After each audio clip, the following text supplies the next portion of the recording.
निकला कि दल ने मुझे टिकट नहीं दिया। जब दल ने टिकट नहीं दिया तब मैंने जयकिशन साहू का, अंकित भारती का प्रचार किया। मैं दल से तब निकला जब मुझे विधान परिषद का टिकट दिया जा रहा। मेरे निकलने का, इस्तीफा देने का प्राय मंशा यह नहीं था कि समाजवादी पार्टी ने टिकट नहीं दिया तो मैंने दल छोड़ दिया। समाजवादी पार्टी मुझको टिकट दे रही थी मेरे मना करने के बाद भी, क्योंकि मैं जानता था इस बात को। श्री अफजाल भाई से भी मेरी बात हुई। अफजाल भाई इस बात को शायद आपके बीच नहीं लाते हैं, लेकिन बार बार मैं ही लाता हूँ। बड़े नेता हैं, नहीं कह सकते। मैंने भी उनसे कहा था इस बात। वह भी चाहते थे कि मैं विधान परिषद लड़ूं, और इसी बात को मेरे राष्ट्रीय अध्यक्ष जी भी चाहते थे मैं विधान परिषद लड़ूं।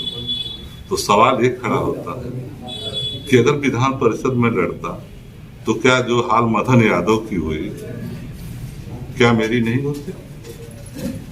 क्या मदन यादव एक पिछड़े जाति का व्यक्ति होने के नाते आप उसकी चुनाव में मदद नहीं करना चाहते थे? मैं एक बड़ी जाति का था, इसलिए आप मुझे चुनाव में लड़ाकर मेरी मदद करना चाहते थे। क्यों लड़ाना चाहते थे आप लोग?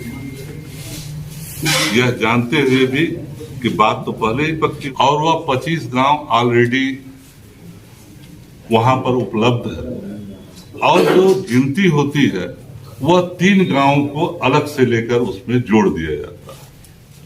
तो मसला ये है, सिर्फ न्याय इस पर होना है कि जो 25 गांव हमारा जो नोटिफिकेशन हुआ था निर्वाचन गाजीपुर, तो जब 25 गांव में हम चुनाव लड़े तो इन 25 गांव को छोड़कर 3 गांव को किसके आधार पर आपने और किसके कहने पर आपने जोड़ लिया? यह मामला बहुत स्पष्ट और साफ है। मुझे न्यायालय पर पूर्ण विश्वास है कि इनके विद्वान जो वकील हैं वह मामले को जितना दिन चाहे वह डेट लेके चले जा सकते हैं, लेकिन फैसला तो आना है।